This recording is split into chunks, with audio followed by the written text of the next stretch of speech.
Entonces la permeabilidad de la dentina sería como la explicación hacia el por qué cada vez que vamos más profundamente hacia el tejido, nos vamos acercando hacia la pulpa, pues tenemos que tener mucho más cuidado. ¿Por qué? Bueno, el diámetro de esos túbulos, a medida que nosotros nos vamos acercando a la pulpa, pues aumenta. Habíamos hablado de la constante de esa presión intratubular de 25 a 30 milímetros de mercurio, y que esos túbulos, desde la unión amelodentinaria hacia los perímetros de la pulpa como tal, aumentan la permeabilidad. Ahí tienen ustedes del 1% en 0.5 micras de diámetro, 76% de permeabilidad en la dentina media, perdón, 7.6% de permeabilidad en la dentina media a 1 micra de diámetro, y a 3 micras de diámetro, en la parte más profunda puede llegar hasta las 5 micras, pero a 3 micras de diámetro aumenta la permeabilidad al 22%. No hay una permeabilidad del 100%, porque recordemos que hay un pseudoepitelio de los odontoblastos, y aparte de eso hay un fluido de ese líquido intratebular, o ese fluido intratubular, y ese aumento viene de la presión interna de la pulpa, lo que hace que se rechace o que termine siendo una especie de barrera protectora ante cualquier tipo de microorganismo o de patógeno que quiera llegar hacia la pulpa mediante los túbulos. Entonces aquí se ve más o menos lo que les estaba diciendo. A medida que vamos aumentando la distancia de la pulpa, pues vamos perdiendo el número de túbulos, el radio de los túbulos va disminuyendo, el fluido de los túbulos va disminuyendo, la dentina peritubular va disminuyendo, la dentina intertubular va aumentando, ¿ok? Que es básicamente lo que habíamos visto antes. Ahora, todo es muy bonito hasta acá, porque pues hemos hablado de cómo llega en una condición óptima ese complejo dentino-pulpar. Pero lo que vemos en la clínica son realidades que, como les dije, comprometen ya en la respuesta de ese órgano dentino-pulpar. Es una respuesta que ya se dio en algún momento cuando fue intervenido ese diente, y vamos a tener que reintervenirlo. Ya sabemos que ese diente o ese tejido, ese órgano dentino-pulpar, luchó contra una intervención que nosotros hicimos, luchó contra una patología como lo es la caries, luchó contra una fractura, contra una abrasión, contra un desgaste, y es lo que nos encontramos en la clínica: restauraciones fracturadas, comprometidas, lesiones de caries, y el órgano dentino-pulpar intentando protegerse en contra de esto, ¿ok? Lo vamos a ver, cada uno de esos muñones que ha sido reconstruido, vamos a tener que volver a reconstruirlo, y ojalá podamos manejar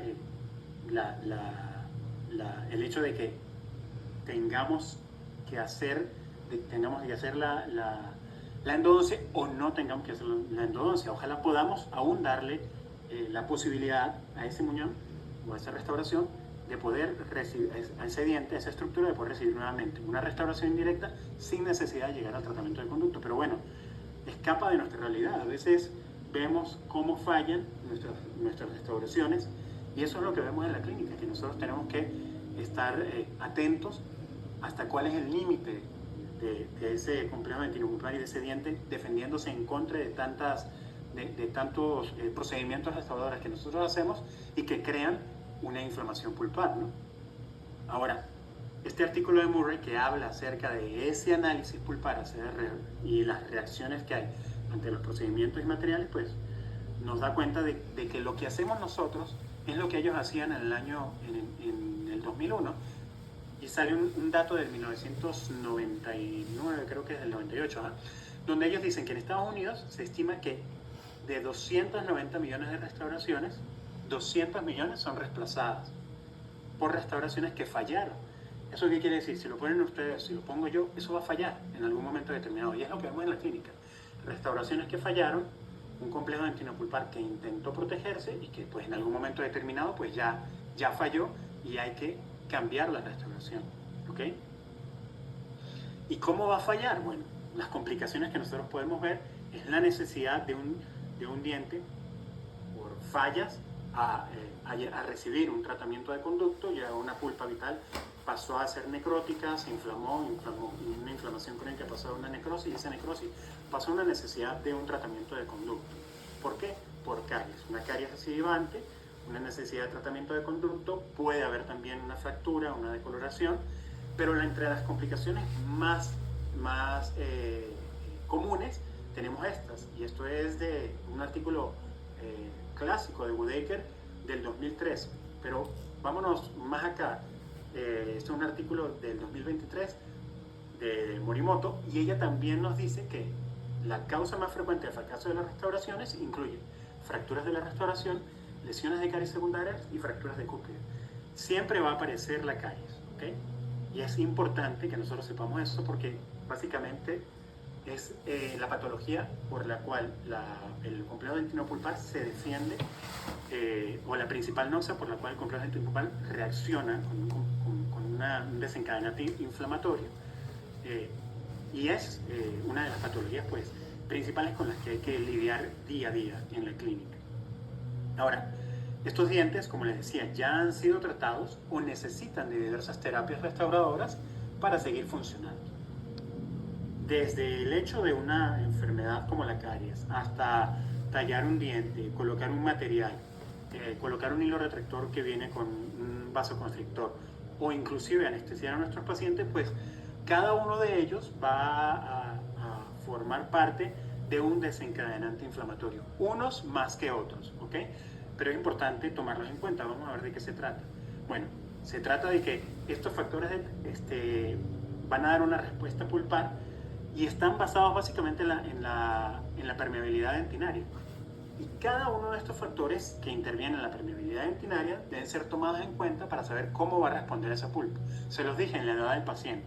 Sabemos que la edad del paciente es importante porque se ha demostrado que la pulpa en pacientes jóvenes tiene una alta carga de células y una baja carga de fibras colágenas, ¿ok? En cambio, los pacientes mayores tienen una alta carga mineralizada de fibras y una baja carga celular. Es decir, que al momento de reaccionar en la parte regenerativa de ese tejido, pues no va a ser lo mismo en un paciente joven que en un paciente adulto. La localización, pues ya hablamos de la permeabilidad. A medida que yo voy acercándome a la pulpa, aumenta la permeabilidad y compromete así nuestra restauración. El barrillo dentinario, aquí lo podemos ver. Ese barrillo dentinario que mide 2, 3, 4 micras, dependiendo de con qué fresa lo haga, dependiendo de qué esté tocando, de qué esté eliminando, cómo esté ese tejido. Pero bueno, es un barrillo dentinario que puede ayudarme a tapar ese canalículo y de alguna manera obturar ese canalículo y protegerlo, ¿no? Pero hay que tomar en cuenta el hecho de que está presente el contenido intratubular, porque sé que esa dentina peritubular va a crecer en esos pacientes con edad adulta o en una reacción ante una nosa, y ese contenido intratubular también va a ser importante tomarlo en cuenta al momento de hacer nuestros procedimientos. La dentina terciaria, se lo dije, puede ser una dentina que haya reaccionado, que esté reparando, y esa dentina va a estar presente y esos túbulos se van a comportar de manera diferente. El espesor del remanente dentinario es importante porque, ya vamos a ver más adelante, se habla de que menos de 0.5 milímetros de remanente dentinario, inclusive algunos autores lo describen como una comunicación directa con la pulpa. Es tan pequeña ese remanente dentinario que cualquier tipo de procedimiento o de patología que haya y con un remanente dentinario tan bajo va a acceder fácilmente a la pulpa y la compromete. Y la concentración, solubilidad de sustancias, se habla de un peso molecular que si es menor y puede pasar por los túbulos, puede llegar a la pulpa, ¿ok? Y el pretratamiento de la dentina, pues básicamente con ciertos desinfectantes o ciertos procedimientos que nosotros podamos hacer en la dentina. Por ejemplo, el sellado dentinario, que podemos hacer un sellado dentinario como se ve aquí. Esta imagen es la capa híbrida. Aquí ven el adhesivo con un alto contenido de relleno y mi dentina con un canalículo interno, la dentina, y un canalículo lleno de ese adhesivo, ¿no? Entonces sería básicamente un sellado dentinario que podemos ver, o una capa híbrida, ¿ok? Con un adhesivo de 3 pasos. Ahora, dentro de esos procedimientos, nosotros vamos a ver entonces que existe una señalización hacia un desencadenante inflamatorio dentro de la pulpa y unos cambios estructurales que se vienen presentando. Aquí hay algo más o menos aburrido para que ustedes vean de qué se trata. O sea, vamos a entender un poquito. Entonces, esa reacción inflamatoria aguda viene de un sistema de defensa innato que nosotros tenemos. Acuérdense que puede ser innato o adaptativo. Vamos rápidamente con la innata, que son cambios vasculares y actividad celular. Hay un estímulo dañino detectado, en este caso lo vemos aquí con una imagen, por ejemplo en el epitelio de la piel, para entenderlo un poquito rápido, se clava un alfiler o un pedazo de vidrio que está infectado con bacterias, y entonces el daño de tejido y las bacterias hacen que las células centinelas residentes liberen quimioatrayentes y factores vasoactivos que desencadenan un incremento local de flujo sanguíneo y de la permeabilidad capilar. ¿Qué tenemos nosotros como células centinelas dentro de la pulpa? Macrófagos, mastocitos y células dendríticas. ¿Ok? Recuerden que cada una de ellas va a liberar un mediador que hace algo, ¿ok? Que son esos quimioatrayentes. En este caso el mastocito rápidamente libera ¿qué? Histamina. Esa histamina llega a los vasos y dentro de los vasos esa histamina lo que va a hacer es abrir el endotelio de los vasos para que salgan algunos componentes del sistema de defensa, como son las proteínas plasmáticas o inclusive los neutrófilos y otros fagocitos, que se extravasan desde el torrente sanguíneo, que están en el torrente sanguíneo como los glóbulos blancos, pero los neutrófilos son uno de los leucocitos. Hay varios que se extravasan. ¿Para qué? Para que empiecen a fagocitar tanto las bacterias que vinieron dentro de esa noxa, de ese vidrio que se clavó desde el alfiler, y también las mismas células dendríticas o los macrófagos también empiezan a comerse esas bacterias que están dentro de ese fluido intersticial. Esos neutrófilos y otros fagocitos migran hacia el sitio de la inflamación, hacen un quimiotaxis, y esos fagocitos y sustancias antibacterianas destruyen las bacterias. Esa sería como la primera defensa. Lo explico en la piel porque básicamente es lo que pasa en el odontoblasto, ya lo van a ver. ¿Ok? Entonces, se reclutan células inmunitarias y proteínas plasmáticas del torrente sanguíneo, hacen la neutralización de esas noxas o de esas bacterias por fagocitosis y liberación de citotoxinas. ¿Qué busca esto? Bueno, mecanismos antiinflamatorios y regenerativos. Es decir, si la reacción inflamatoria aguda logra su fin, pues vamos a llegar a una antiinflamación, a un proceso antiinflamatorio y a la regeneración del tejido. Pero si esto no pasa, va a haber una inflamación crónica que va a darnos una necrosis, ¿ok? Y vamos a tener que pues lidiar con esto para llegar a hacer lo que nos pide el tratamiento como tal, que es hacer el tratamiento de conducto.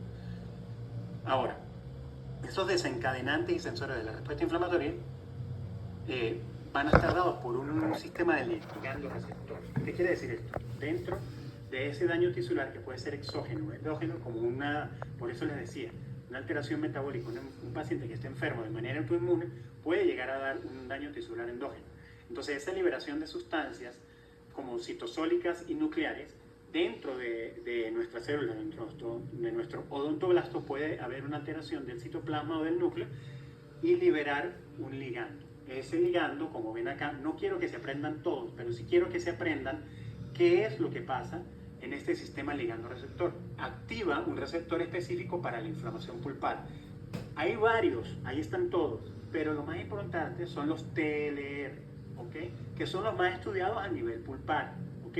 Y aquí están los TLR, que vienen acompañados de las bacterias que están presentes en la caries, que son las bacterias gram negativas, ¿ok? Y esos TLR4 tienen un ligando lipopolisacárido, ¿ok? Lipopolisacárido, lipoproteicóico, aquí están todos, ¿ok? Y cada uno de esos ligandos tiene un receptor, ¿ok?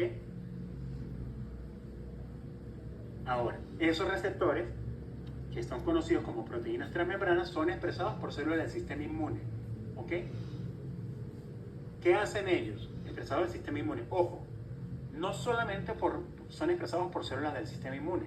En este caso, desde los odontoblastos, pasando por los fibroblastos y las células mesenquimales o células madre indiferenciadas, también forman parte de este sistema inmune.